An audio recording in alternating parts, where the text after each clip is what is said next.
Hello, it's Jennifer from heysealemon. Usually when I plan out things, I use online tools like Google Calendar, but when it comes to accomplishing daily tasks, I tend to be more productive when I use paper to-do lists.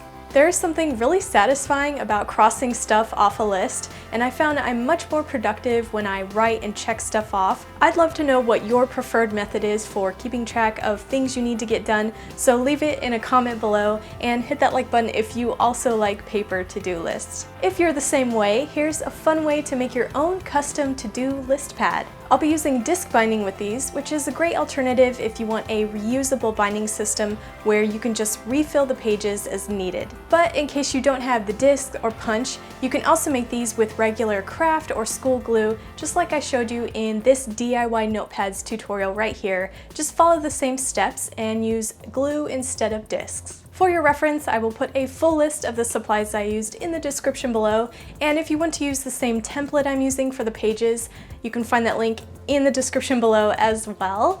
Alright, let's do these to-do lists. To start out, I'm going to divide this 8.5 by 11 inch paper into 4 pages, so this will be my template. You can, of course, make your own template in Illustrator, InDesign, or Photoshop, or any editing program you want, but I will show you how to do it the manual way with your hands, so you don't need any design app. When you divide your paper into 4 even sections, make sure your pencil lines are light. From there, you can draw or write any motivation that you want on these 4 different sections. I'm going to try my hand at some brush lettering. You can, of course, use a paintbrush or any other marker. If you feel more comfortable typing it out using your favorite font, you can try that as well. And there's no shame in testing it out first on a scrap piece of paper, just so you know what it looks like, if that's the quote you want to write on your template. And if you are also doing disc binding, make sure to leave a little room on the top of each page for the punch. Then, using your light pencil marks as a guide, just have at it and write whatever is going to keep you motivated to get your to-do list done. I wrote some of my favorite sayings like dreams demand hustle and just do it. Yep, a little Shia LaBeouf motivation. I'm going to leave my pages blank, but you can also add some checkmark boxes or lines if that helps your list making. When your template is done, you can then either take it to a print shop and copy it multiple times or scan it into your computer. I'm going to scan it with this Scanner Pro app on my phone. Whichever method you use, you can then adjust the brightness and contrast, but make sure you can still see those light pencil lines because we need those when we cut the pages.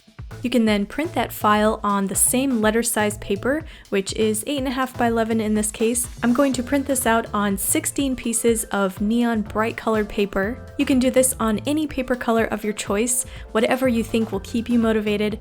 Alright, so now I have 16 pages printed, which will equal out to 64 pages for my notepad. Then you can trim the 4 pages out with a ruler and a blade, scissors, or you can try a paper cutter. Follow those light pencil marks that you made, and use those as a guide to trim out 4 pages from each sheet.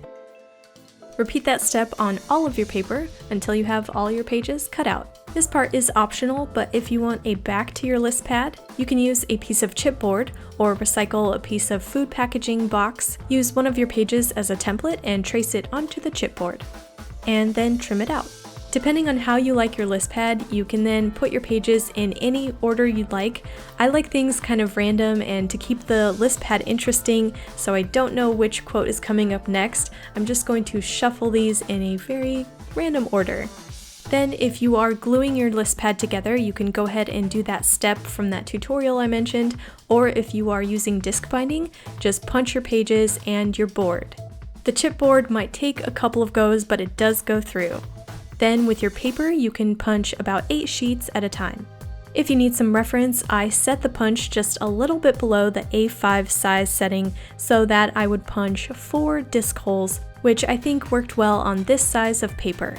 This is also optional, but if you want to prevent your chipboard from fraying on your list pad, you can add some laminate or a piece of tape around the disc hole punches that have already been made. So just wrap that around the holes that are already punched and trim off the ends, then put that section in the punch one more time to punch through the tape. So then you can kind of see that it seals down on the edges of the binding holes so that your chipboard isn't fraying and falling apart. Now for the binding, I'm using 4 1-inch black discs. Then insert those onto your chipboard or pages, and you can also use larger discs if you want more pages on your list pad. And then you have your very own custom to-do list pad, full of motivational sayings and bright, happy, colorful pages to keep you motivated and get your to-do list done.